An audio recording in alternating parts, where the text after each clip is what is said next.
found you on Instagram.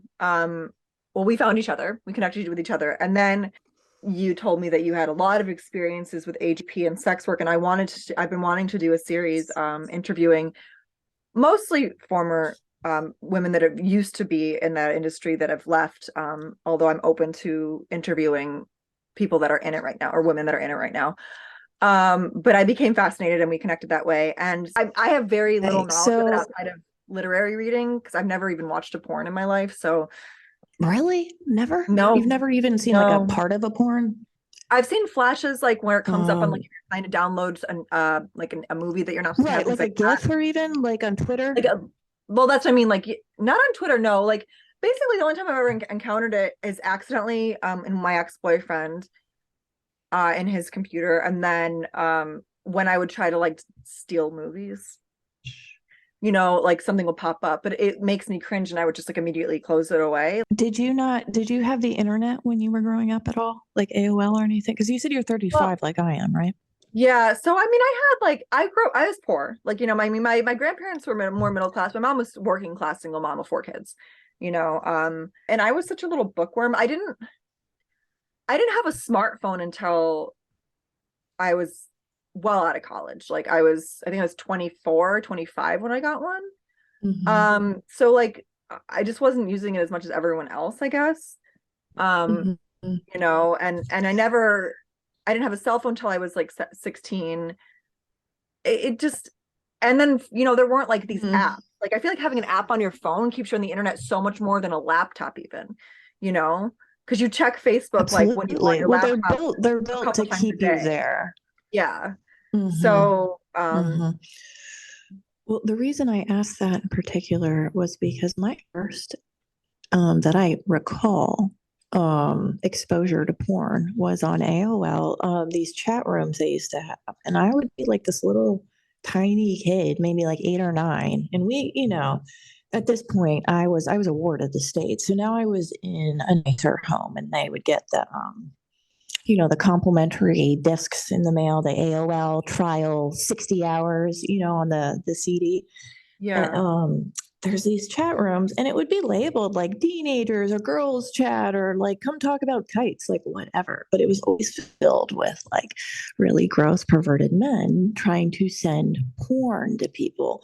And they would send you. It was like, it was crazy. Like, I'm lucky I never had some pedophile knock down my door, like even get a terrible computer virus. They would send you these files, and it would be the most hardcore.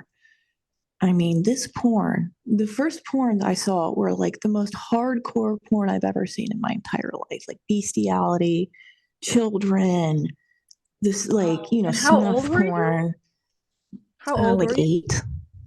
Oh like eight my or nine. God.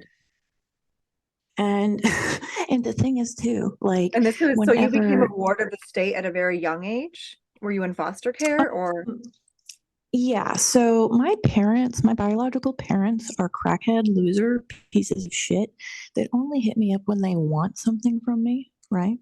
So, I was me. Okay, I have a lot. My mom is kind of like, okay, so let me back up.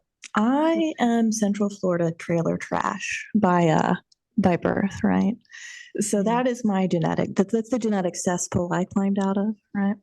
And I'm more good of like the times. M&M sort of like inner city white trash, like Yeah, the just different well, variety of but white like trash, also but yeah. southern, like Florida man. Remember, we're in Florida too, Yeah. so we have that classy flair to it.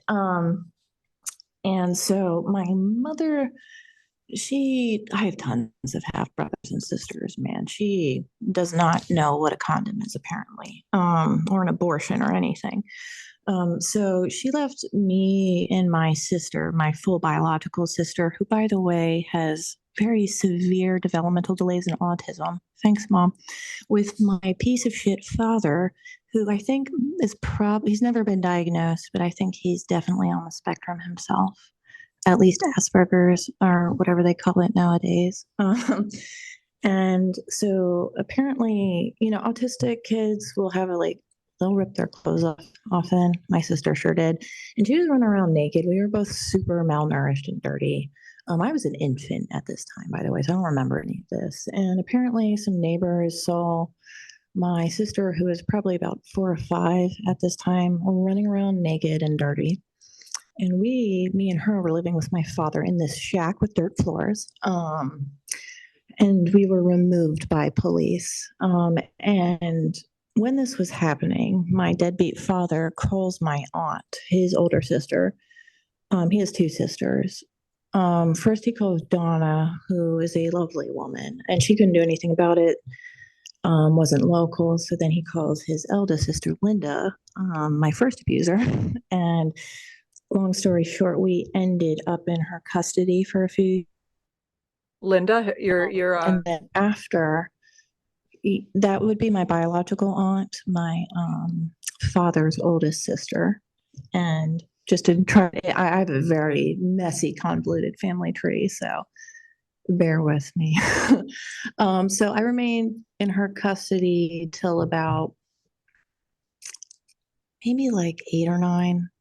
And then and then I ended up being given to a family friend who I to this day call mom. She's like a mom to me. And I lived on and off with her from most then. A lot of my teenage years were spent being sent to like really traumatic what are they called? Like residential, like boarding schools for wayward children. Like they're filled with pedophiles too. It's just horrible. Do not send your children to those. So yeah, I've had like my formative years were not ideal, but thankfully, I always try to, and I know this might be morbid to some people, but I thank God I was born in North America. You know what I mean? I have running water now. I'm in electricity now. I'm not starving now.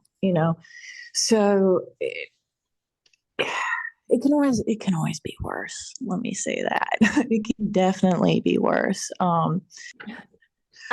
Yes, it can always be worse, but I feel like while it's good to remind yourself of that there are things to be grateful for, I sometimes think that we use that kind of phrase as a way to like invalidate someone's trauma. And you were extremely neglected and abused, and it would shock me if you don't have PTSD from that. Oh, And I it's okay absolutely to, do. yeah. Absolutely. And I'm not trying to say that to even like diminish my suffering. Like it sucked. It sucked. Like I'm in my mid 30s and I still have night terrors. Like it has not been Oh, me easy. too. Um, yeah, Yeah. like you can it's just every single woman, including I'm sure you too, has PTSD. It seems like we are all walking around I do fucking have traumatized. PTSD. I was abused Yeah. sexually as a kid, so I've got PTSD, but I wasn't neglected at all. And neglect is it can be almost, and this is clinical, from speaking with social workers and people in the medical like mental health fields, that neglect is almost the worst thing you can make a child go through, especially from the mother. And I had my mom left in a very abusive man when I was quite young. And my mom, though she's got her problems, I never once in my life doubted she loved me and would die for me and would do anything for me and wanted the best for me. Like she has her issues, but she is that mom that would throw herself in front of a bus for her children without even a second guess. And then I had my grandparents, who just the most wonderful people I know, and I had them to kind of root me, so even when my mom, like, because we were taken away from her a few times, but I always went to my grandparents when that happened, and it was peaceful, it was safe, and I had that pretty much all of my childhood. I had them, and so I think that Thank was a God. Thank huge God. impact to save me from the kind of trauma that you went through. Had I not had them, because had I not had them, we would have been homeless. We would have been without them. We would have been, my mother would have been homeless, and we would have been in shelters and things like that. So, I think that it's important to acknowledge that, because although I still have night terrors from abuse as a child, and I still have I truly don't know if it's possible for me to be in a healthy romantic relationship. I'm I'm at this point, I'm living it separate. Like I'm choosing to find, I chose to take a year off of dating because of that, because I had always been in a relationship. I'd never not been in a relationship from when I was 16 to 33. And so I decided, you know what, I need to sort of press pause on this and take a year off at least of dating and try to heal my trauma in a way that isn't like using a man's affection to validate my worth. And I'm happier than I've ever been in my life in doing this. And I don't know, I'm really scared about trying to be romantic with anyone again because I'm afraid of losing the strength I finally clawed myself into having in the self-love. So there is definitely damage done. And I don't know, you know, I'm finding my peace with it, but I'm not sure. I'm not convinced that I'm cut out for the I sort of want to purchase land with the bad femmes and just like live separately. The happiest women I know personally that are older are single and financially independent. And some people really having somebody there is important to them. Me personally, I have never, and I'm just like, she's half the things you say, I'm like, she's telling my fucking life story. Yeah, it sounds like we have a very similar. I think so. And again too, like, you know, you say, so I would say I've had sexual trauma as a child. I would say that's 1,000 times worse than neglect. You know, but I guess it just really depends. I guess it makes sense because I've never felt stable. So there's that, like, ever. Like, I always feel like that impending doom, the other shoe's about to drop feeling. Oh yeah. I am the queen of preemptively ruining everything just so it doesn't get ruined when I do, like, you know what I mean? Like I'm like self-sabotage, queen of self-sabotaging. Like, how can I fuck this up so it doesn't hurt me later? Right, exactly. And I think you're right. Like, I mean, you can even see in society, like men do a lot worse without women than women do without men. Yeah.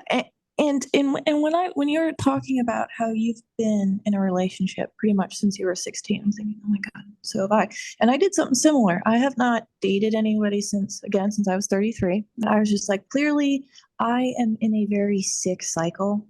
The common denominator in this is me, and I can't deny that, right? That I hadn't had been in very many healthy relationships with men or women.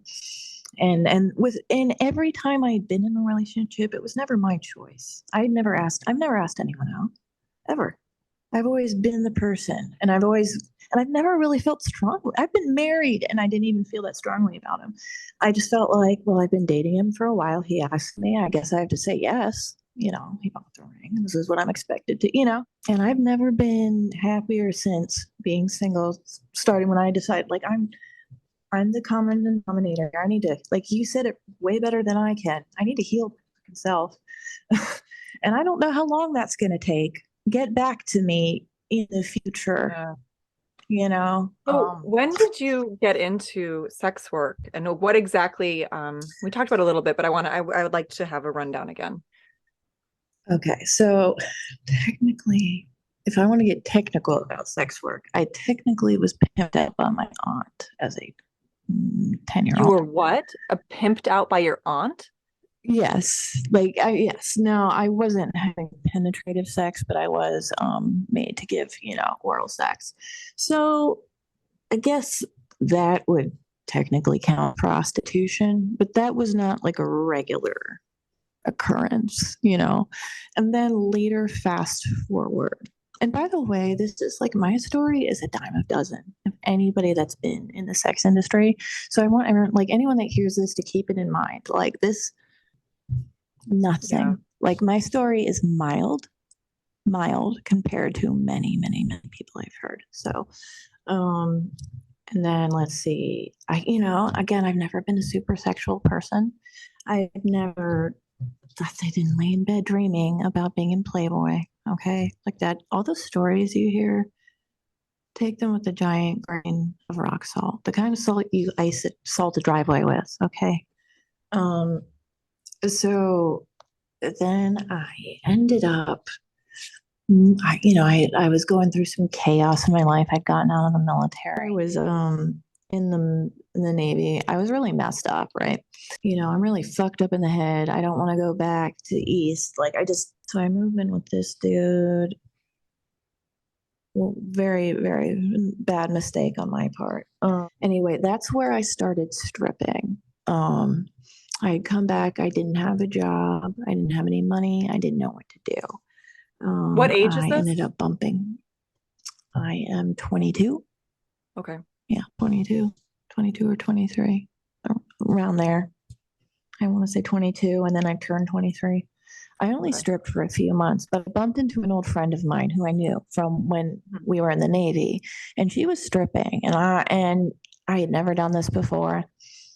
I had bartended before, and she was like, "It's really easy. Like no one's gonna touch you." And it was in Virginia. They don't, at least at the time, that many moons ago when I was showing my titties for cash.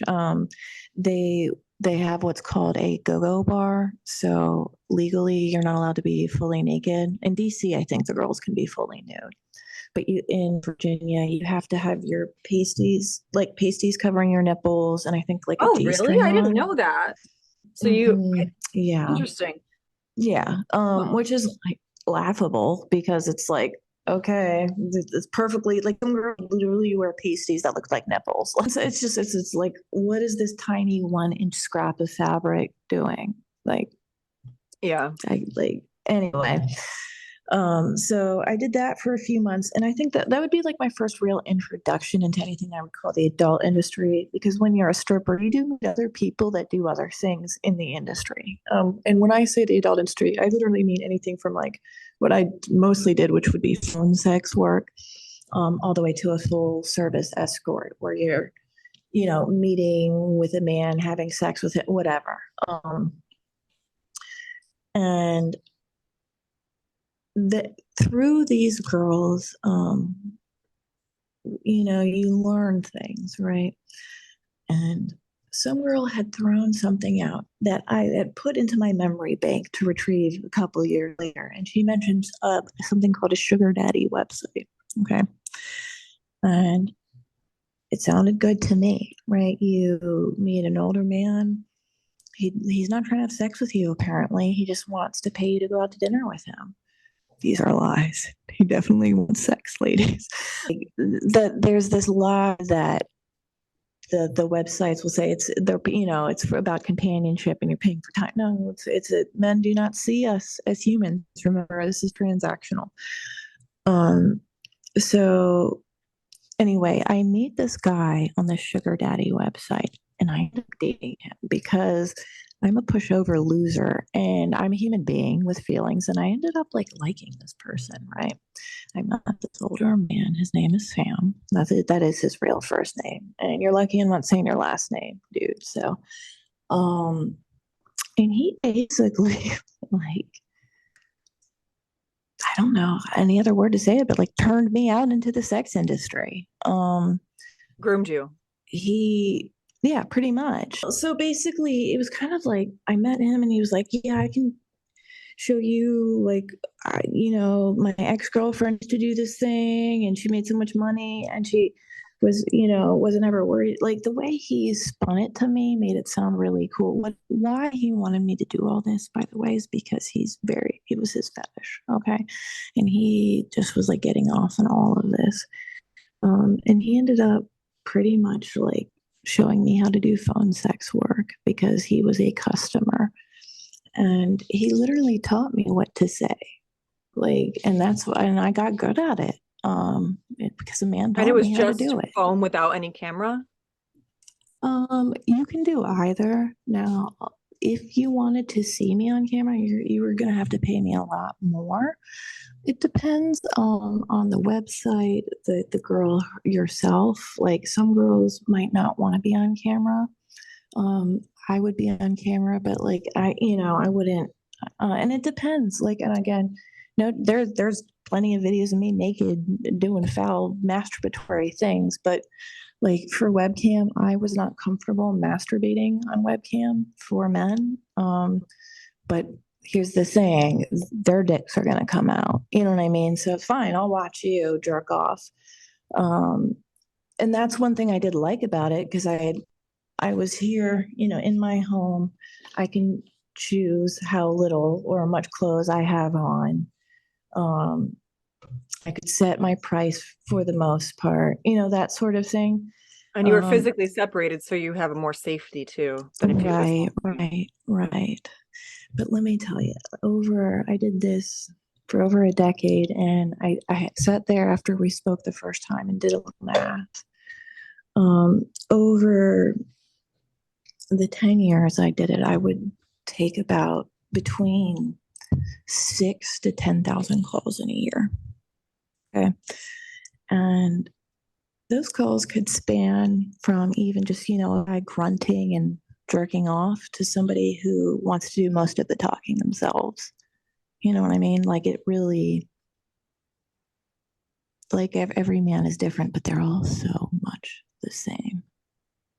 Um, I really believe this is an addiction, like this porn I thing. actually I had made a post on my stories to see if anyone wanted to ask you any questions prior to our meeting, Mm-hmm.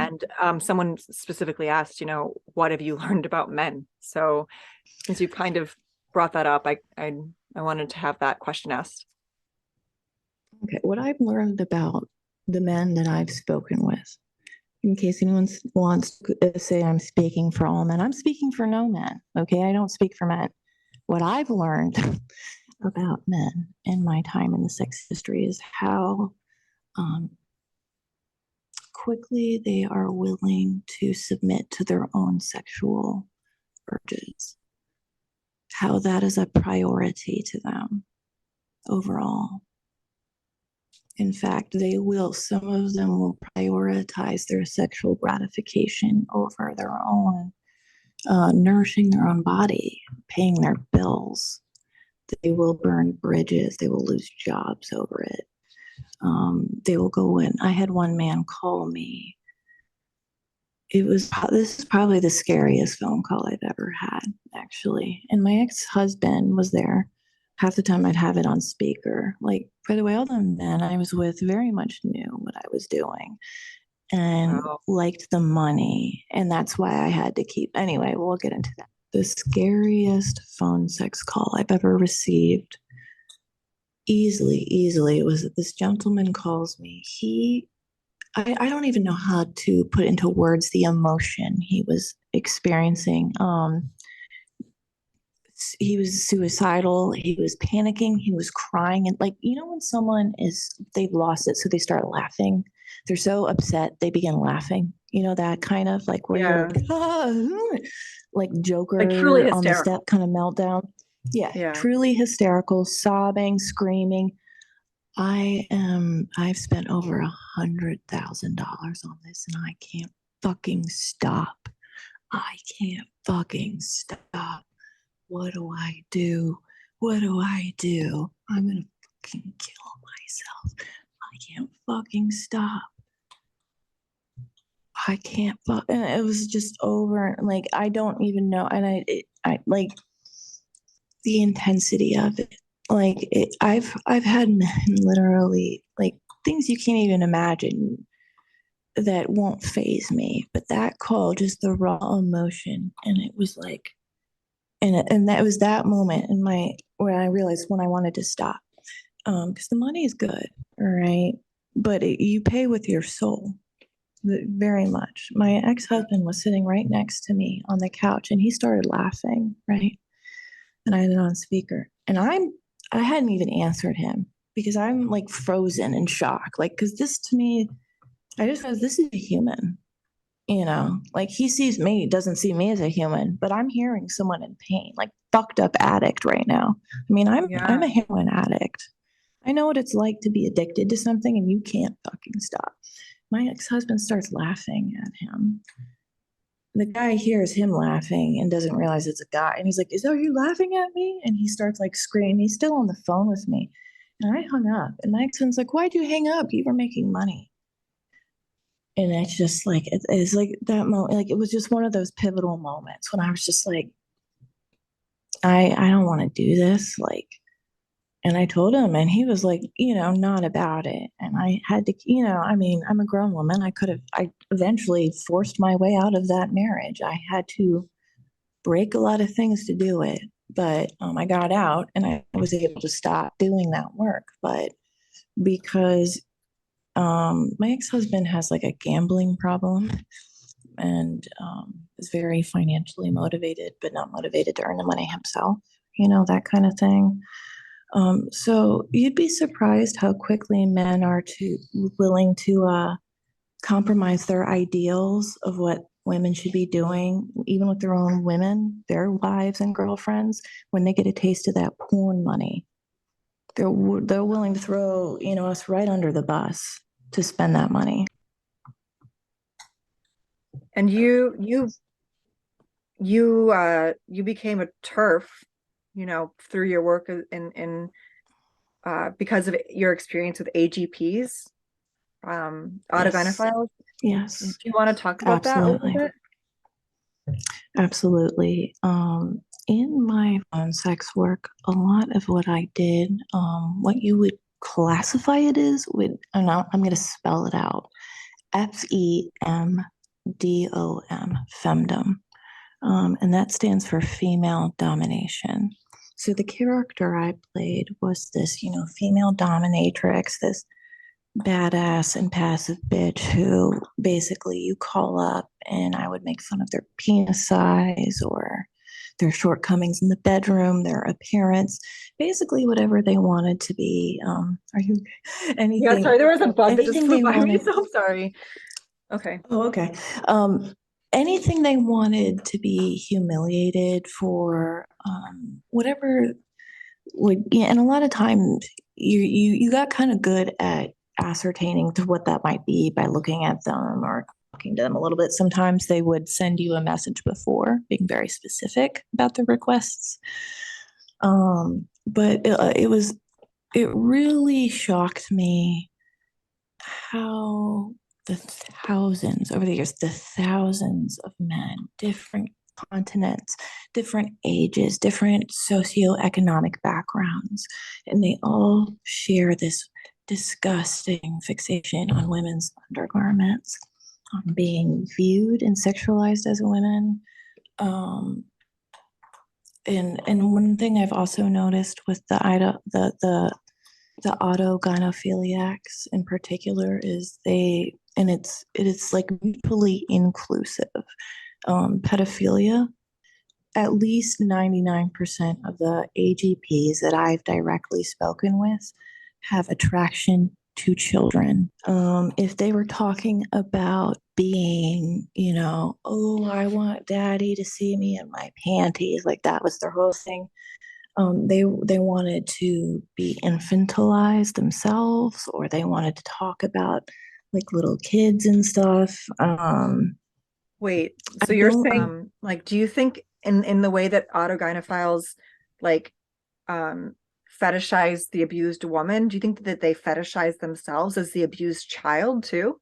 Yes, I think a lot of these paraphilias, the pedophilia, the autogynephilia, they are not, again, mutually exclusive. They're mutually inclusive. They overlap. It's like a Venn diagram from hell, you know, um, like God. mental illness in general, So or co-occurring addiction. did they like so you basically they provided this information, like did they say it like as a like they were confessing something, or is it because that they the roles they wanted to Often, play, or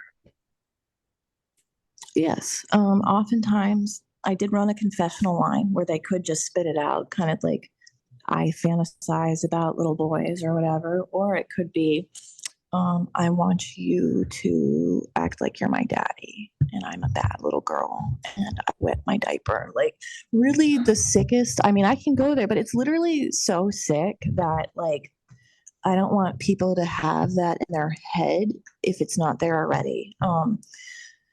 It's it's not just old like 60-year-old men.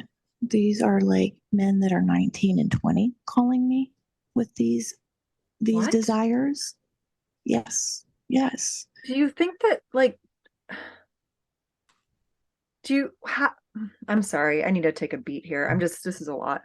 Yeah, no, Um, it's just shocking information. And I'm sorry, you can always do you, tell no, me, no, like, it's I okay. Do forget you think that, sometimes because I'm so like desensitized to this. Do you ever need to take a break? Please let me know. Because I forget sometimes how shocking it is. there's a few things I'm trying to work out to ask, but first, how are, do you think that these men, like the 19-year-olds, have they been abused? Are they learning this fetishizing of children through porn? Like where is this coming from, I guess? I think I think you're onto something with both. Like I think the accessibility of porn is okay. If I've read somewhere, and please check me on this, but it's something like by like 9 or something, like now, like every child has been exposed to like some like 30 different porn scenes or something wild like that. Yeah, Exposing children to pornography is abuse, and it's grooming because it's disrupting their natural sexual development. But yeah, like, yeah.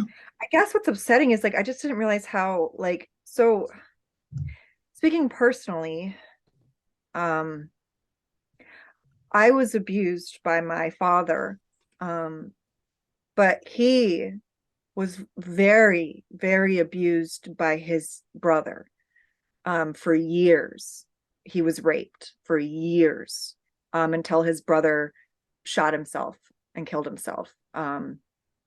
And so even though I've had a lot of PTSD and a lot of anger, and I mean, oh Lord, the anger I've had towards my father is like nothing else. But Justified. part of me still forgives him because I know where it's rooted, but not every, like, I just, it feels like I just am trying to comprehend how this is so prevalent that, and I've had an instinct that gender ideology was a push to normalize pedophilia that's been growing with more information that comes to light. And you're a huge, like, based on this conversation, I'm just going all out in my activism and raising awareness about the pedophilia aspect now. I'm not afraid any longer of being called a conspiracy theorist because That's to me why it's I mean proven. that's But exactly I'm yeah. just, it's Yep. shaking me that, like, I guess I've always, I don't know. It's just, it's upsetting so much right now to think that this is not coming from a place of abuse, but like that it just, that it somehow exists in some of these men. Or I'm just, I don't even know if I'm like rambling because I'm having a hard time. But I ask I'm trying myself to, that very question a lot. Is it coming from within these men, or is it from the porn, or is it being passed on? I think a lot of it is, frankly, nature and nurture. I mean, nurture, like, you you think know, it's nurture versus nature? hurt people. Yeah. But I also do think there's something about, and I think we'll find, maybe 100 years from now, we know more about the human brain. They'll find there's something about the male brain when it's exposed to porn too early and in large amounts, or maybe even at all. I don't know, that it like flips a switch, and it where they would have self-control before, all bets are off, and they become this kind of like this dark hole of a person, and there's nothing that is too vile or off limits to them. And to think about why they're doing it, they're literally like, you're hunched over a laptop pulling on yourself. Like, that can't make you feel good about yourself as a man, right? So then you go and you blame women because they're the ones making you do this. No, we're not. No, we are. You are put us here. Okay. But there is something And it's innate this with men weird, because we're exposed to porn and yet we aren't addicted to it. So there's right, something that, like, right. that's rooted in the male Like it, biology that yeah, facilitates this perversion, even though if it's not nurtured, it might not come to fruition. But women don't have right. this. Statistically, we don't I have this don't think issue. so. I don't, It, don't think so. I but, really, yeah. I don't see it. women, again, like, even the reasons women transition are so vastly different from the reasons men do. Okay. Women transition to escape the abuse they've endured as a female. Yeah. Men transition to get off because they want to be treated and sexualized and viewed Do you think as a it's, woman. do you think that's mostly straight heterosexual men? I've always kept my sympathy for, besides Dylan Mulvaney, because Dylan Mulvaney can go fuck himself. But traditionally, I the used original, to, you know, I feel like I'm with you on that though, because I've met, like, I've known like when they were transsexuals before TikTok existed and all these 18-year-olds that know everything weren't alive. Like when you'd occasionally meet the like occasional tranny or whatever, they were truly, as far as I could tell, but I was, much younger, a child. They seemed to be trying to live their life. They weren't yeah, dressed in a provocative way. They were kind of trying to blend in, it seemed like, with society as the opposite gender. I don't even with the glorified true trans today that are kind of put on platform. What's her face? Like Blair White, that one. Um, like I'm not buying, if you're a pornified version of a woman, I'm gonna look at you sideways from what I know, like with my firsthand yeah. experience. You commented on that viral video that like was shared across all social media of that, fetishist AGP who was pretending to have menstrual cramps and saying that, his whatever his Now, I have a lot of issues downstairs. So, like, I'm annoyed with any man that wants to complain. They go inject themselves with massive amounts of synthetic hormones and wonder why they don't feel good. First of all, yeah. fuck yourself. Saying, like, you're not experiencing shit. Sorry, I keep hitting my mic. Um, like, being a woman, I've been trying to get my tubes tied for years and I can't get it done because I haven't had a kid. Yeah. Like, I don't like, and the amount of physical problems We're letting children sterilize themselves, but we will not let a grown woman decide not to become a mother, basically.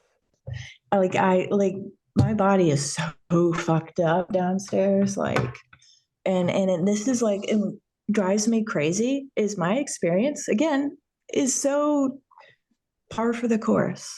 I know so many other women that are like in and out of OBGYN offices trying to Well, figure out what the fuck is wrong downstairs. I think, I mean, this is anecdotal because it's my life, but I I think that a lot of abused women that were abused at a young age sexually, I think that it manifests itself in illness in your Oh, I reproductive, believe it.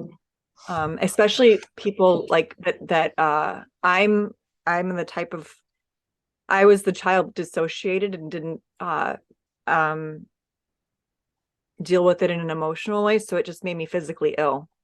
And like I would just be, I always had stomach issues, and when I started getting my period they were horrible. And I ended up developing an autoimmune condition because of it, and stuff like that, because I just never allowed myself to confront the actual trauma and the pain of it, so it attacked my body. Did you? I'm sorry. I'm so interested. There's a pattern going on. I have an autoimmune condition as well, Oh, you and know that I'm hearing this so statistically, often. This is a oh yeah, pattern. This is a yeah, fucking pattern. statistically, uh women develop more autoimmune conditions, but also statistically, uh, there's a strong link between being abused as a child, specifically sexual trauma, and developing an autoimmune condition later in life. There's a direct link. Yeah. I'm shocked, and for someone who has gone through trauma from your father, I am so sorry. I don't even know how to react to that because it's just like the rage. Like that is the literally the most disgusting thing, the most deepest Oh, betrayal. Like it's the most against nature thing in like, yeah, yeah, yeah, ever, like, ever. Like it just I mean, makes me want to die. I Like I, couldn't be around him. Like he made my skin crawl, like being around him. I remember one time he came to Michigan, and he made me sit next to him while we were watching a movie. And I just projectile vomited all over myself mid-movie, just out of nowhere. Just like my body could not handle being around him. I mean, Um, that's how could it? I mean, yeah. how can you possibly feel safe around him? You Yeah. know, Uh, Um, rightfully so. Are you ever forced to be in a room with him or anything he's like that? dead. And to be honest, Oh, and I don't know if I'll end up including this part in the episode, but I think I'm the reason he died. oh, Because really? I always would pretend nice with him. Um, because my brother really, really, really wanted a good relationship with him. And my brother I loved more than anyone in the world. So basically anything that Zach needed, I would try to make happen. And my brother, basically my dad, my brother had a spinal issue and became paralyzed from the waist down from a staph infection in his spine that granulated, and he had to get an extensive spinal surgery, which is what put him on opioids. And the only thing that kept him going through like his time in the rehab to like try to like, learn how to function physically was like, oh, when my dad gets out of jail, he's going to come get me. When my dad gets out of jail, he's going to come get me. He's going to, let me live with him. And then my dad got out of jail and just ghosted him, and broke his heart. Like it's still like just it just broke his heart, and that was kind of the final straw for me, because then it was, and after that happened, that was one of the first time my brother OD'd. He OD'd 3 times before he actually died. um and I screamed. I had never lashed out at my dad before like I did. And I literally screamed in the phone, and I was like, um you're not my dad. You've never been my dad. Like, I don't fucking love you. um I hope you die and burn in hell. And I hung up the phone, and I never answered his call. I never would. And he died. My brother and I shared a birthday. So he was born 2 years and like a few minutes after midnight on May 17th. I'm May 16th. So we grew up sharing a birthday. And my dad died in a heart attack on our birthday. And I have a feeling some part of him knew that some part of me knew. And I think that the guilt of it killed him. Um, yeah. And I think it's kind of cursed me for a while until I fully reconciled with everything that's happened. It's interesting, but I feel like um, what brought me back to my spirituality was my first. I got off the pill, and I had a series of psychosis during menstruation. When the first time I'd been off the pill, I'd never not been on the pill, basically from when I was 15 to like 33.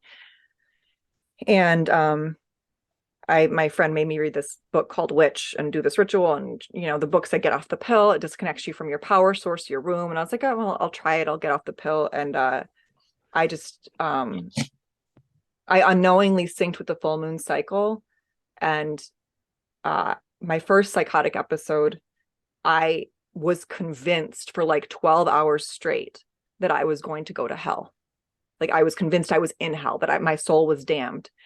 And what's crazy is when I started journaling after realizing what was going on, and it was a full moon, and I fully remembered everything that had happened. That first psychotic episode was, and I didn't know my father's birthday. I did not know it. That first psychotic episode was on October 21st, starting at like 11 p.m. through to 11 a.m. on October 22nd. And I felt moved when in like December when I started figuring everything out. I asked my mom when my dad's birthday was, and it's October 22nd.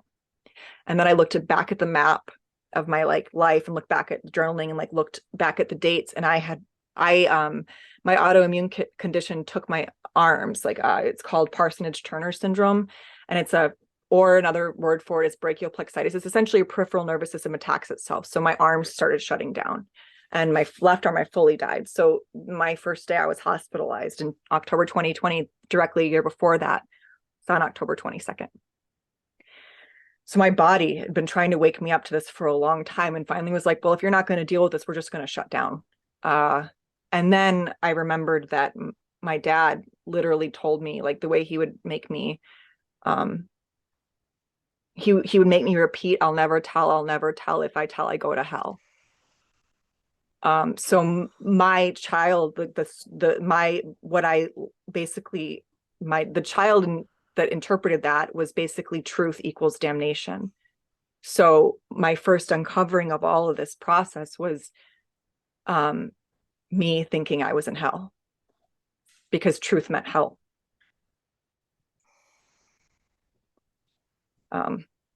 Yeah, that's been my journey since, yeah, I got sick, but.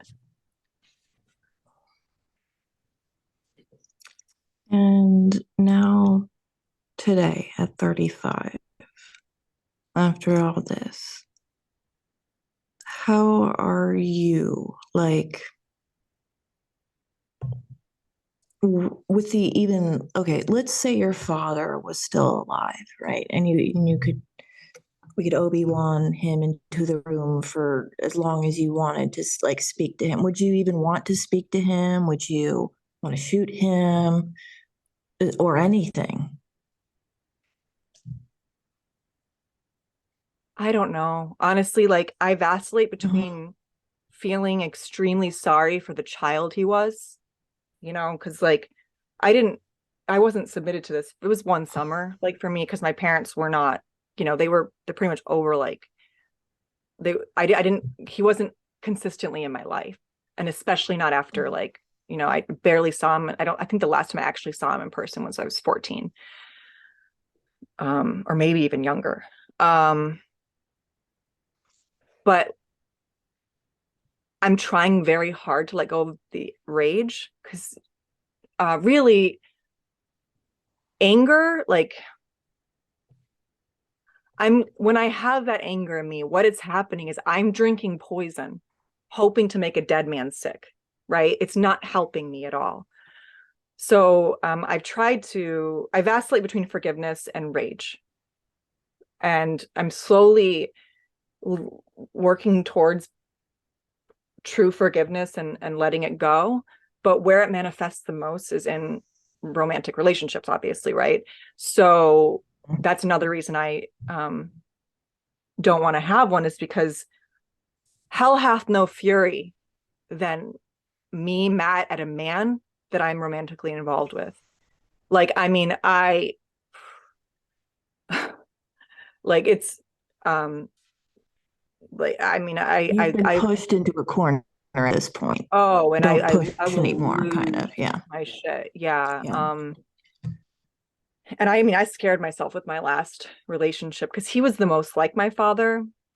He wasn't sexually abused as a child, but he was neglected. And he, like when I was sick and in the shower once, he raped me. And then immediately after it was over, like apologized, and I ended up consoling him. And it was this holy fucked up thing.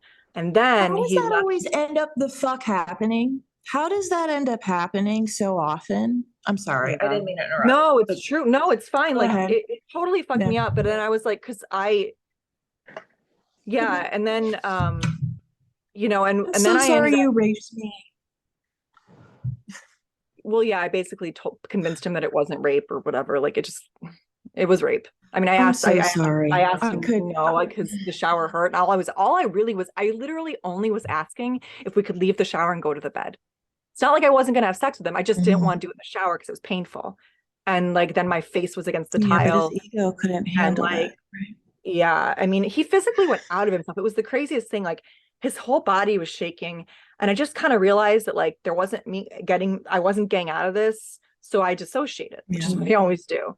Like I just like, I'm just like, okay, well, this is what's going to happen. So I might as well make it easiest for myself possible.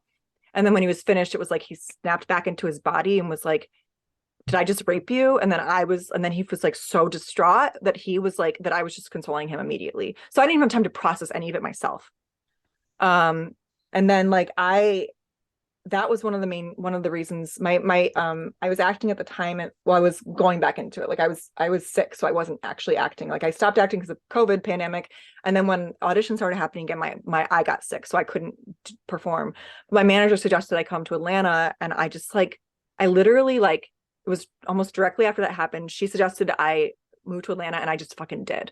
And I mean, I left an apartment. I friends I loved. I had a rent stabilized, beautiful, like 1 bedroom in Brooklyn that I had for 6 years. Like, and I just knew that the only way I wasn't going to be with him is if I left, like if I geographically removed myself from the situation, because I was under his spell. Otherwise there was like, there was just like, I was like, I'm not. And then I traveled for work. So I was in LA for work. And he came to see me and did very much the same, where he would be very demanding sexually. If there was any like kind of like, if he had to work for it, then he really wanted it. But the moment he had it, it was like he wasn't there anymore. And so he like checked out while I was had stayed extra time in LA to be with him. And I think it was just the culmination of things. We got in this fucking knockdown drag out fight, and I actually ended up sexually, like I basically was like, what, you can rape me but I can't rape you, and like I like pushed him on the bed. I tried to force a kiss. Like it was just like I went out of my head. I was like, that is this, I was out of my head, like slapping his arms, screaming. Like, I mean, it was like, I'm surprised the police didn't get called in that hotel. And I scared myself. I was like, holy shit, what just happened to you? Like, what did you know what I mean? Like, had he been violent back, like had hit like, I mean, fortunately, like, it could have. it could have been, it could have been so much worse than it ended up being. And it was like, I was like, you gotta not, you cannot be in a room. You need to deal with this shit now. And it was interesting because it was literally like, so that I started having the psychosis October.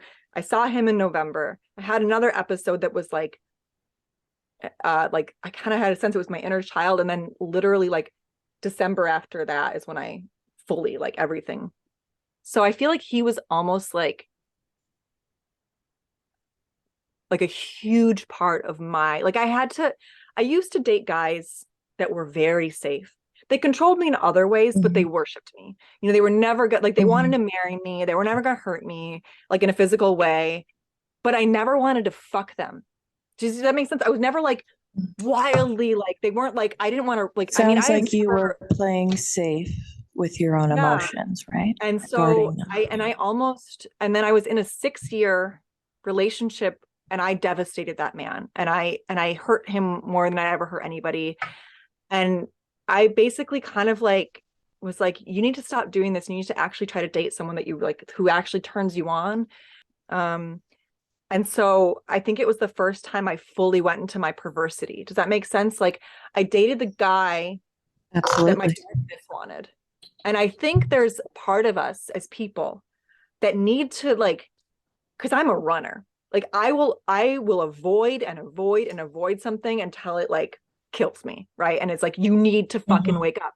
And I did that. And I think the first step of me getting back to, and I got sick shortly after I started being with this man. Like, right, it was all very, I basically dated the Trump, I dated my dad. He wasn't as bad as my dad, but, like, you know what I mean? Like, I dated that dynamic. And that's when things started, like, we often do.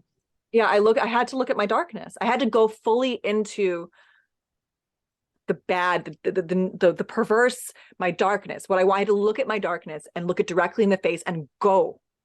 And, like, and I don't regret doing it. I think needed in a way to do all that, to get back to myself. But I'm kind of rambling now. But yeah, it just there's No, something no, about I understand. I You don't think that do, you people should do. necessarily, give into their perversions. Like obviously I don't think you should abuse Right. kids or rape or whatever, but I think there is an element of looking at it, not avoiding it, looking at your darkness, just examining it, being like, why? Why do I want this?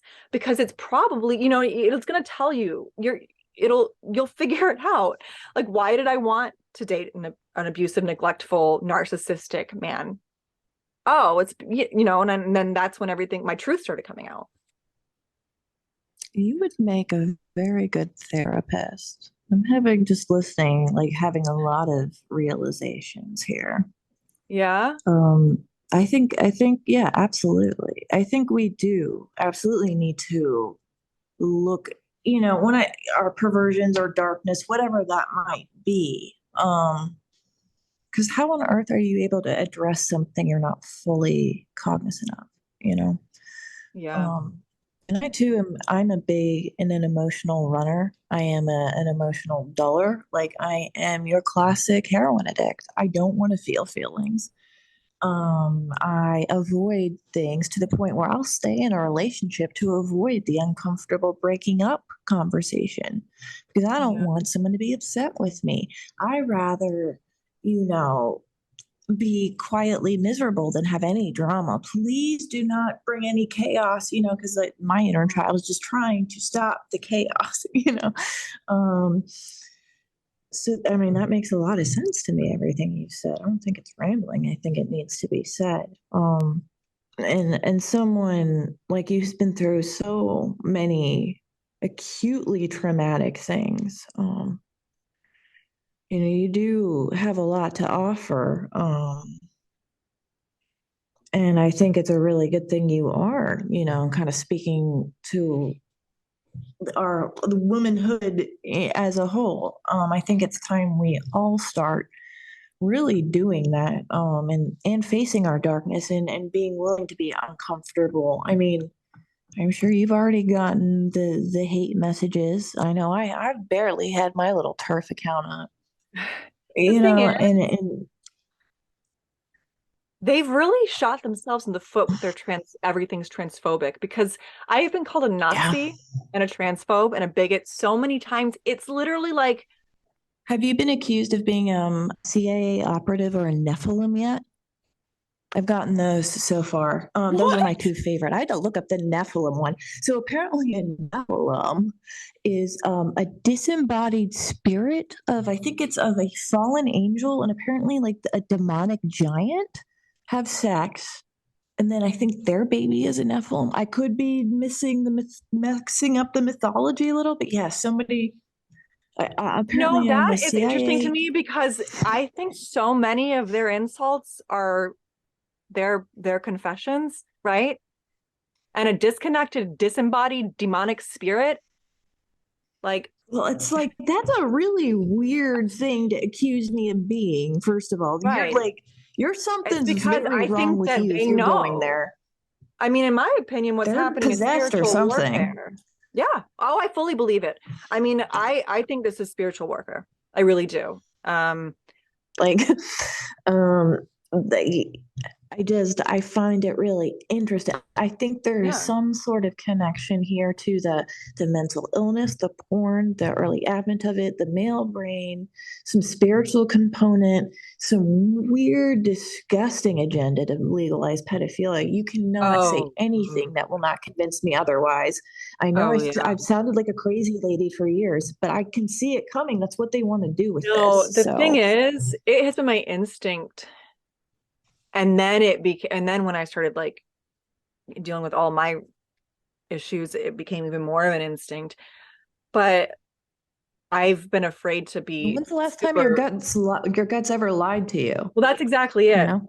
I have never trusted this movement, not one moment in my life. Like I tried very hard to. I mean, I tried to be so fucking open-minded. I spent 7 years trying not to think the way I did.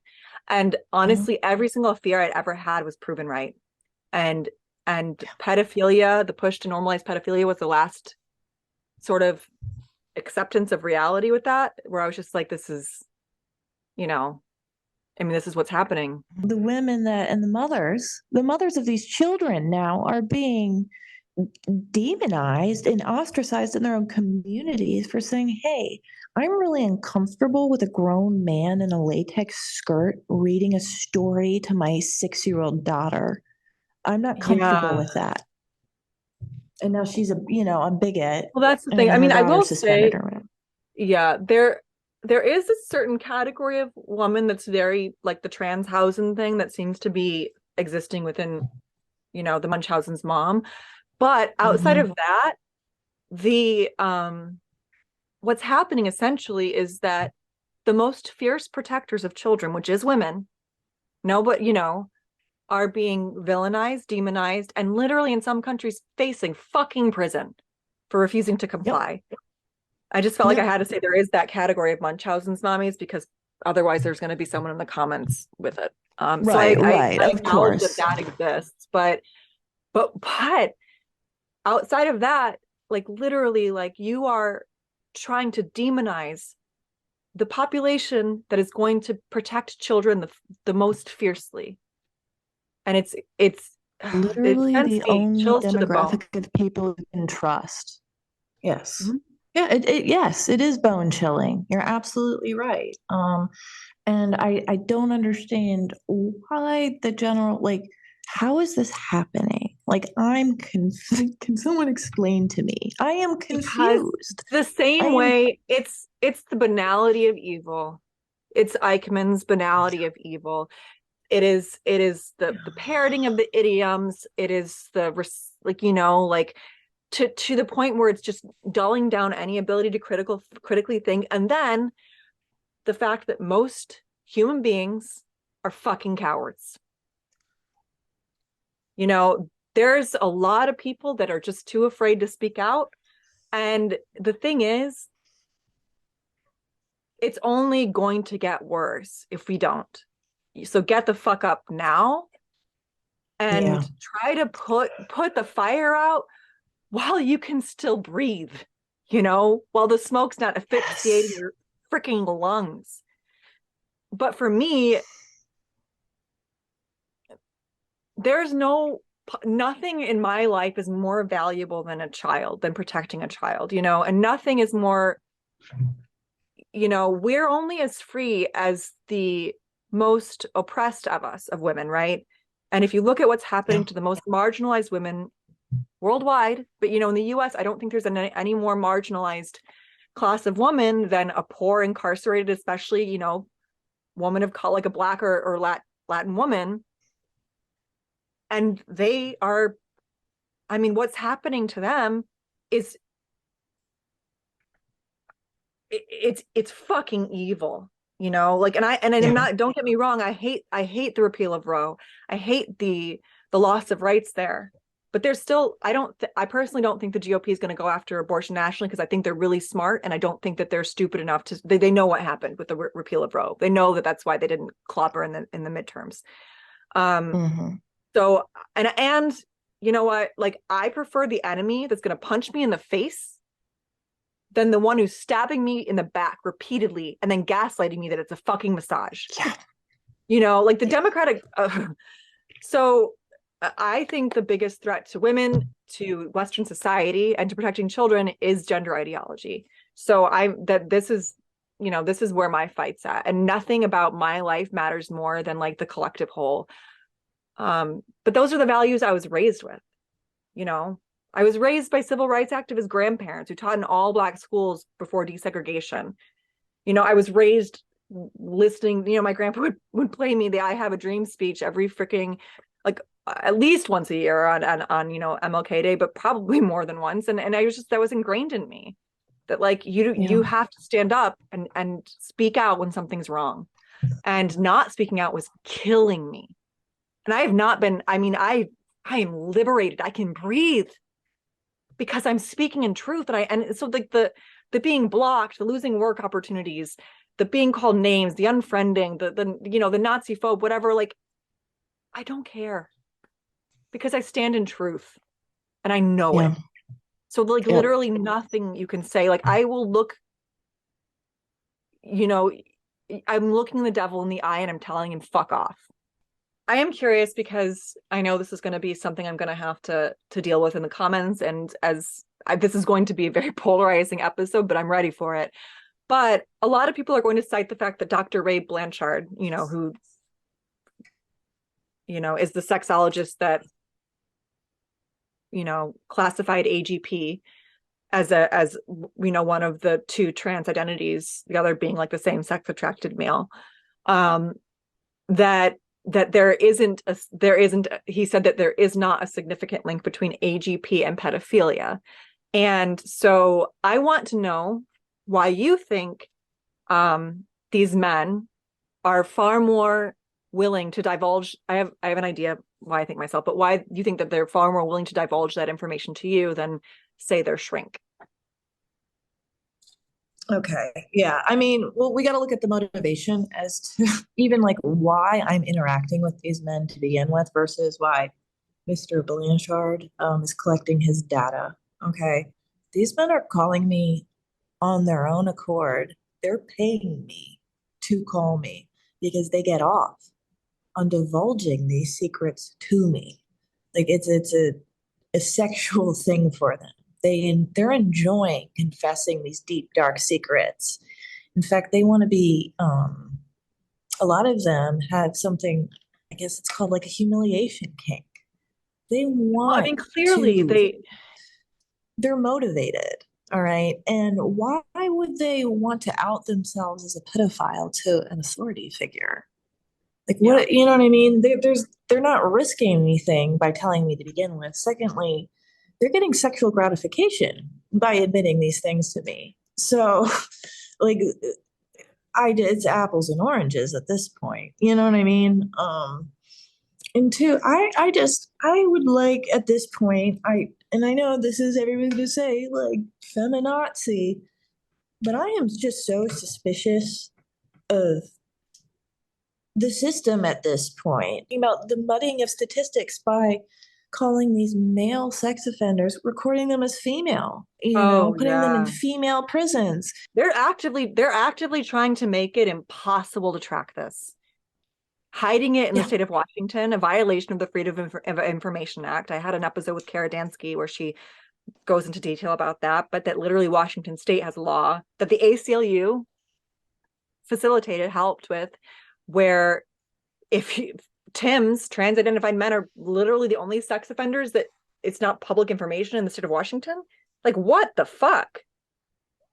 And then, of course, Yeah. like all of a Why sudden, are we like, pandering to predators? because there's billionaires behind this. I mean, like Pritzker, Yeah. he's fucking AGP, funded this since essentially was a big facilitator of this whole thing. Financed Obama's campaign. Jennifer Billick, who I will have an episode with eventually, goes into great detail about the AGP billionaires funding this movement. Yeah. Yes.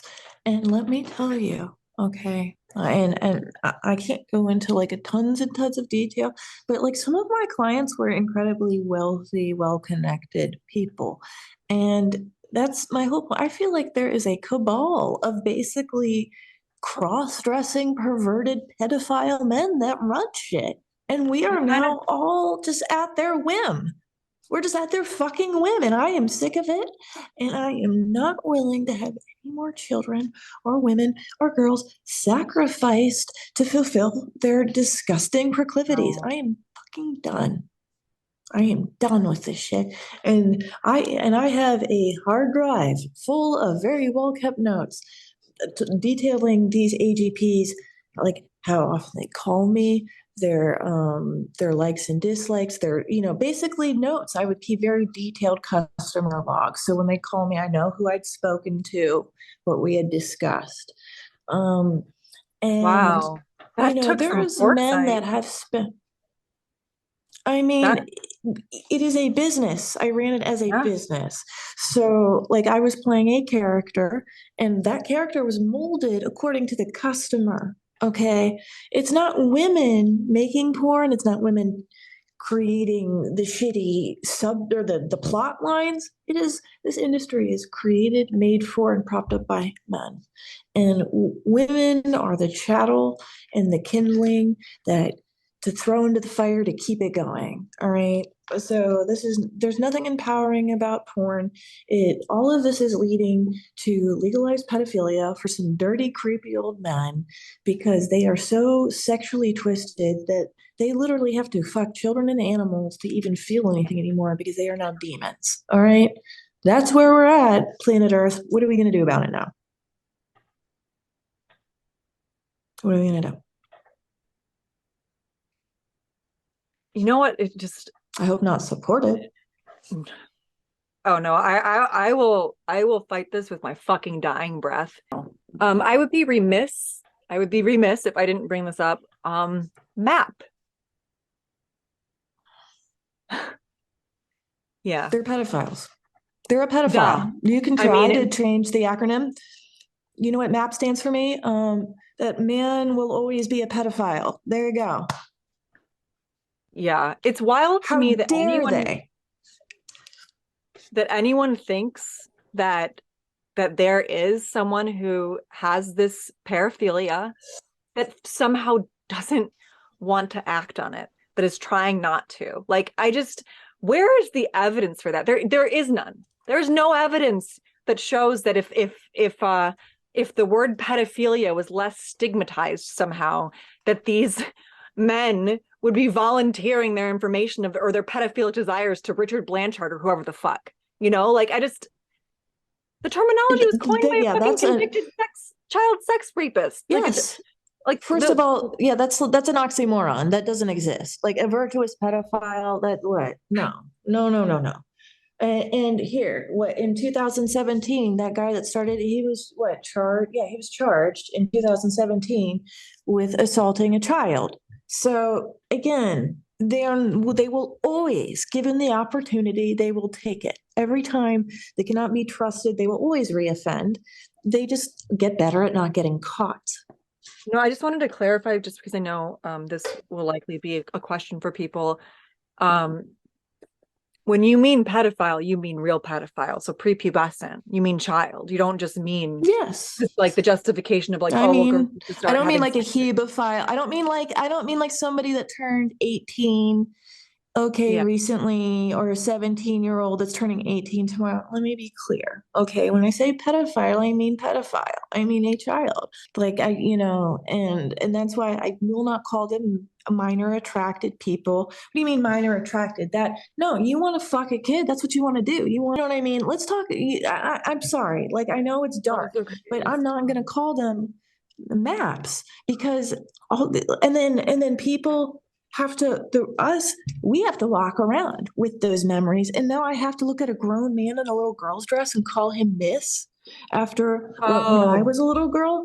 Fuck that. No, never. And if that happens to me, you guys will see me in prison and you'll know why. Because I killed a freaking chomo that day. I just couldn't take it.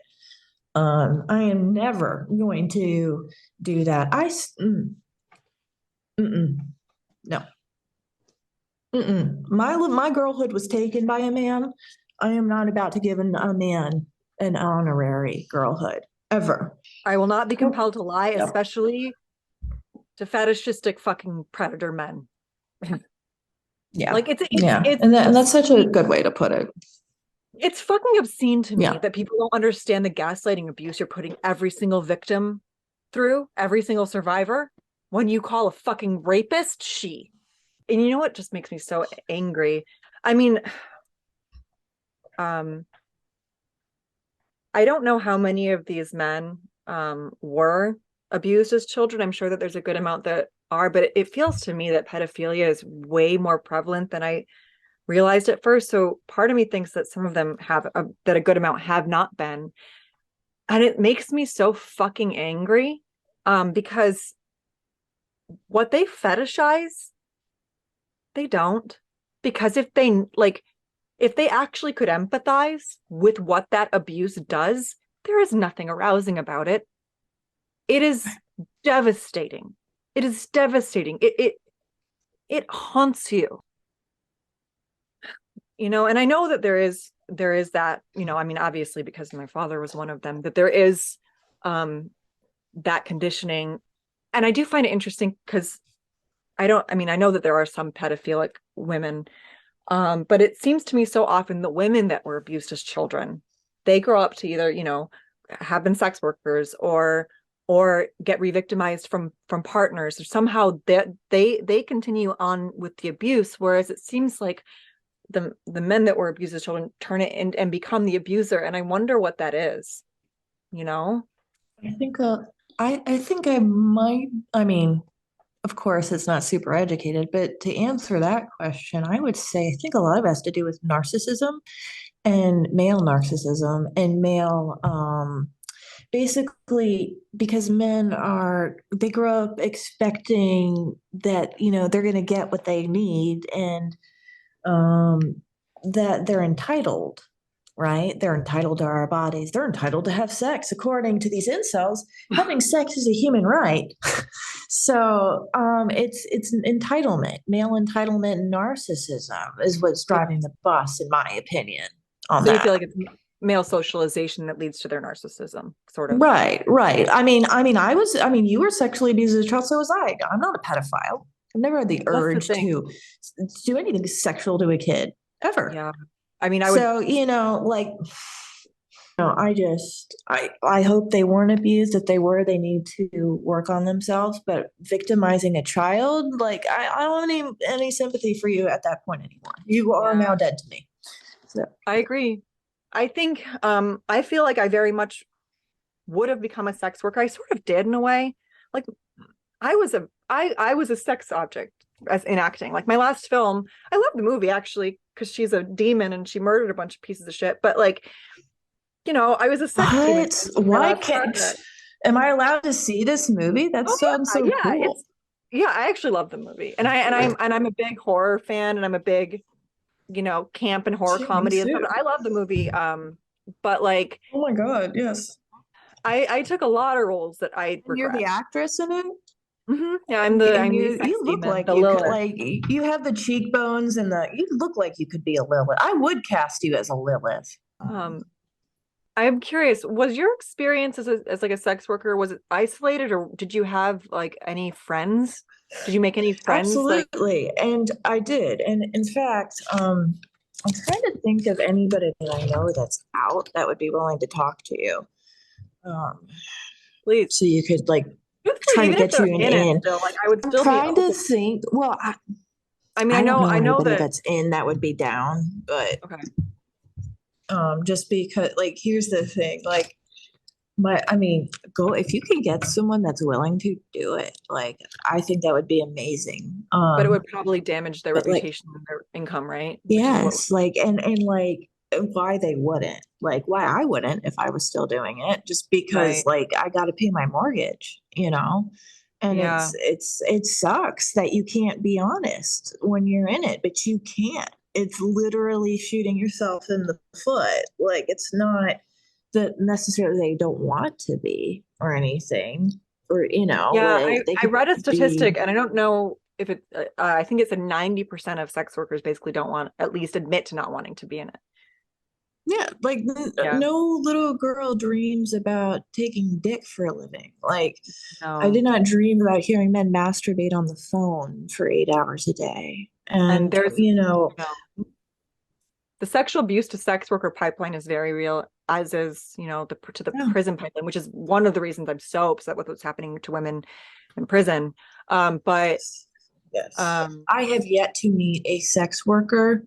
When I say sex worker, I mean a woman who's worked in the sex industry for real that does not have at least some sexual abuse in her history. yeah, I haven't met a single one. And I have met hundreds, hundreds personally, you know. Like even when I was in the sex industry, like it's not like I was just here behind my computer. You have to do things like to get your name out there. Like I had my own little weird following of creepy men. Like there's the fetish industry, there's the porn industry, which is like LA. Then there's the fetish industry, which a lot of that's more in like a southern Florida. So I'd fly down to Florida and maybe go to like a fetish expo or whatever to, do the photos or sign shit for creepy men, So I did talk to a lot of different women that did a lot of different jobs within the industry, whether they were a porn actress that was really well known or a relatively unknown girl that does OnlyFans, or a girl like a woman that I've met through the methadone clinic that's a prostitute that literally has to do her thing up and down the sidewalk on an orange blossom trailer. And I'm okay, you know what I mean? Every single one has a history of sexual abuse that I've met. And I'm sure there'll be that person in the comments. Well, love I am that magical full service escort that has zero trauma. Well, good for you. I'd love to meet you in person. Please send me an email. Um, I don't think you exist, I just, Or, let's it's look at, like you're not your exception that proves the rule, right, right, right. And it's just, why would a healthy, well-adjusted woman with other job opportunities go into the sex industry? Exactly. They don't. Well, exactly. I mean, look at the They never demographic do. of women that they're always marginalized. It's like, that's what drives me nuts. It's like if sex work was so fucking empowering, then women with a lot of choices would be doing it, right? Yeah, why isn't Melinda Gates opening Yeah. up at OnlyFans if it's so empowering? You know what I mean? Yeah. Like, you don't see it happening unless a woman, and then the woman is because she can make money with her body to the men that are paying for it now that she's done that because she was so desperate. Now she's pigeonholed into it in a way, right? I And mean, I had a really hard time. I told my strangely, manager, after the movie was called Porno, by the way. It was untitled when I agreed to do it. That was one of the many things that I had an issue with production. oh, But and they slid in the name porno on you oh yeah, after. yeah. And then I Assholes. was so fucked up. I literally like went to an audition and my the casting director that I cast me in the film was like, "Did you hear what they call?" And then I fucked up my audition. And then it was against the I was quiet about this when I still wanted to be an actor, but now I really don't give a shit what anyone thinks about Chris Cole, who was the producer of the film. But he it was in my contract, literally written in my contract, that no nude stills would be used for promotional material for the Oh film. no. And then I arrive at the airport to go to South by Southwest, and they had put me nude on the fucking poster. And what they did Like was on the they main sort of movie. animated over my body, but like it's me. I have a very specific freaking broad shoulders, what do you know what I mean? Like I know what I'm looking at But is with it's your me. face. Yeah, and they put And it's flames your over my body. eyes. Yeah, it was like, and they tried to like anyway, and that was I think the last little I think that was like the last little moment of me just suffocating my inner child, because I literally, and Spirit sent me a fucking lawyer, my good friend. I'm literally in line at South by to pick up my badge. I cried hysterically at the airport, and then I'm in line to pick up my badge. My manager, she wanted to make as much opportunity for this film. So she was like, well, you could sue, but if you do that, they're going to ice you out of all like the press junket and da da da da. And then I ran into my friend who's an entertainment lawyer, like literally like when I'm picking up my badge, and I told him what was going on, and he offered to sit down with them and basically, represent me. And I didn't take him up on it. I mean, they did change the poster. I made them change the poster. I had a conversation with them, but I didn't sue. I didn't stand up for myself fully. And I think that like that little inner child in me knew that like she just was like, no one's ever going to stand up for me. No one's ever going to fight for me. And after that moment, that choice, I just went on a downward spiral. Like I just literally kept propelling more and more out of control. I ended up getting raped by a date that sent me even more of a spiral. Then I ended up dating my ex who was abusive. And then like culminating in my freaking arms dying.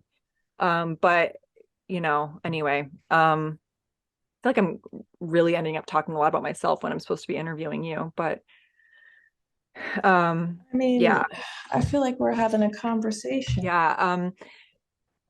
My therapist said something interesting a long time ago to me that I've kind of always taken with me. And she said that people respond to trauma one of two ways. They either essentially become like us, where we will never want anyone to experience what we went through, and we'll stand up and try to fight against anyone else having to experience what we went through. And then there's the other end where, because they had to experience it, so do you, and they end up becoming the abuser or want to destroy anyone else's happiness because they can't be happy. When you said that, I just had like the craziest memory. That's so true. So, I dated a covert narcissist pedophile, like classic covert narc. If anybody doesn't know what a covert narcissist is, look it up. You might have some bells go off if you've had one in your life. There's a grandiose narcissist and a covert. The grandiose is like your very classical, typical narcissist that likes the attention. The covert is the one with the little more docile, lower self esteem. I don't want to derail this conversation too much, but anyway, one thing he would always say to me, like, even he would get angry at me because I've had sex with more women than he has. Okay. And he would always like be asking me about my sexual history. And then he'd ask me questions and then he'd get upset about the answers when I tell him. Right.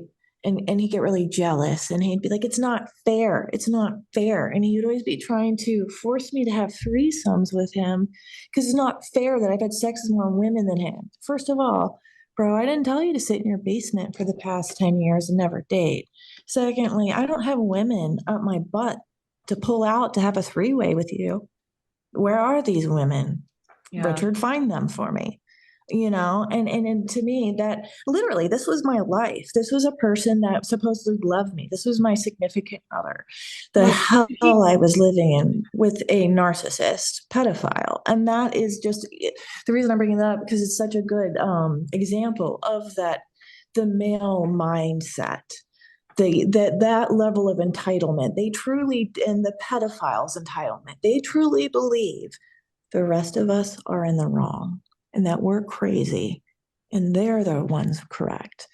Like, it's fucking kids is fine. We're the ones that are all the ones that are twisted up about that. We're the crazy ones, apparently. And then they believe that to the point that they are willing to apparently burn down the world for it. you walk me through. I want to know But how he divulged his pedophilia to you, how that happened. we were sitting on my couch and he said, I have something to tell you, right? And I'm like, what? And he would do this bullshit all the time, very covert narcissist. He didn't say anything, and I'm like, what, dude? What? You Yeah. call me over here, like, stop acting like a little fucking boy. Be it like what? And he would do this weird childish shit all the time. And like weird, like, you're a grown adult. Just explain to me why you brought me into this room. So finally he's like, I have something I need to tell you, and I'm really afraid. And we'd been dating for a while, like far too long for him to have let this go. And then he's like, and I'm like, what? Like, why do you look like that? What's going on? What do you need to tell me? So finally he's like, I'm like, I don't fucking understand what you said. So finally he comes out that he's like, I have a problem with sexual attraction to kids. So I look at him, I'm like, so you're a pedophile? He says, yes. And I'm at this point, I'm like, I'm standing in the room that I am in now. I don't have that couch anymore, but like,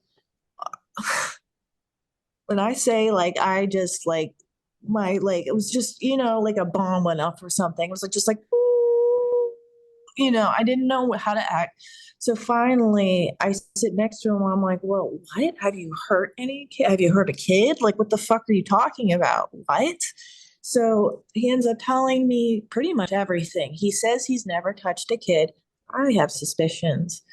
Um, but anyway, he says he's never touched a kid. And then he ended up getting in trouble. The FBI had come to his house twice because they had caught him downloading child porn. And that's what he told me. After he tells me this, I go and look on every sex registry in the United States, all 50 states. I type his name into every, I went to each fucking state. And he's not on any of them. So, and he told me he wasn't, but I double checked, of course. So I wonder what the fuck the deal is. Like, how is it that he can get caught with kiddie porn twice and get off? And he literally lives in his parents' basement. In order for the FBI, see, this is why I'm so suspicious of him. For the FBI to show up at your door, you're probably gonna have to do more than just look. Like, you're gonna either Yeah. have to be downloading quite a bit of it or distributing it to other people, or users. So, like, he had to have at a minimum been looking at a lot more than like what he tried to paint it to me as only a couple of times he had done it on strung out on Adderall is how he painted it. Like, I was really like fucked up on speed and alcohol and strung out and out of my mind and I wasn't myself. But the truth is, yes, you were yourself because wherever you go, there the fuck you are. Nobody, I've been fucking high. I've never said, you know what I want to do is look up some kiddie porn. Like, that's never, ever. I've done every drug. Like, never in my life have I thought, you know, it would sound great. Let's go hurt a kid. Like, no, it's just that is you, dude. Like, if you are a pedo, that is within you. Like, no kids making you act that way. Like, and it's just How long after you learned this about your ex did it take for you to end it? oh, like a year. Like a year. Every time I would try to break up, I mean, I was in such a fucked up relationship. I was abandoning him. And there's like I had this sick thing in my head where I felt responsible for his sexuality. Like, I thought if I wasn't there to fuck him, like he would go hurt a little girl. So in a way, like I'm Oh like no. responsible. You know what I mean? So here I am, like trying to like do everything I can to try to protect. Like, I'm like, well, if I date him, and maybe I can like fix him, like not fix, like, I'm a stupid bitch. I'm like, maybe I can help him go to a therapist and he can get cured of this disgusting thing. But if I don't, what if it's my fault now? Some little girl gets raped because of me. So then I have that bullshit going on, and rationally, I know, like, I cannot control it. He's the grown man that needs to control his own dick. I know that rationally, but I was not. I mean, if I had my way, anyone that I knew was attracted to children, I'd lock them up. Like Yeah, I really would. automatically. They just That you're have not no you're a danger to role to play society. in society. Yeah. Yeah. I mean, and they'll And I never mean, it is, change. That's the thing. They can't. They're not we're creating, and they will not change my problem is like unless we like physically make it so they can't assault someone, like remove their hands and dick or whatever and tongue, like literally, they can't change. Like, it's like trying to get someone with like borderline personality disorder that doesn't want help to go like get it. Like, pedophiles think we're the ones in it wrong. And I know I keep repeating that, but like that's the crux of the situation. Like, they really think the rest of us are wrong and that they're like the what makes misunderstood you say ones. that? Why did you start thinking that? How Um, many pedophiles I've spoken to, no, I know, but what did like they say even to when you? talking, What did they say to you to make um, you think that? the rational is even talking to my pedophilic ex-boyfriend.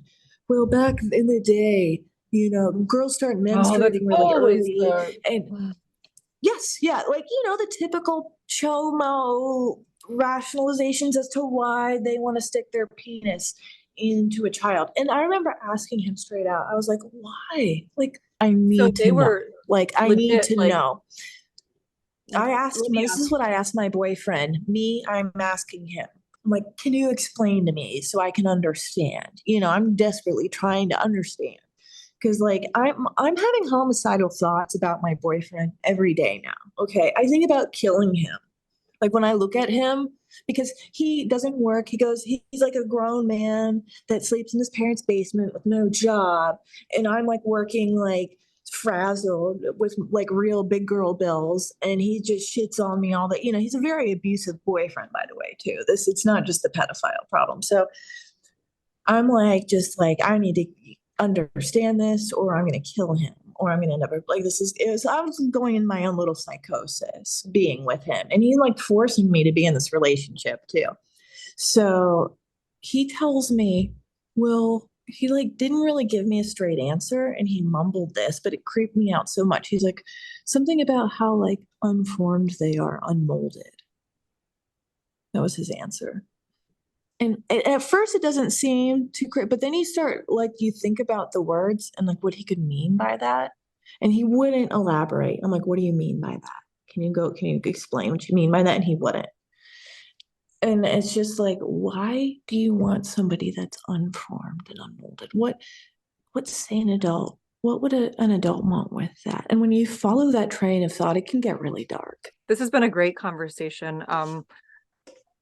I feel like I don't know when to cut it off, but at this point we have to. I Yeah, always yeah. like to end these sort of episodes with what you would tell someone who's afraid to speak out right now, but is against this and wants to. What you'd encourage, how you'd encourage them that now is the time to speak out.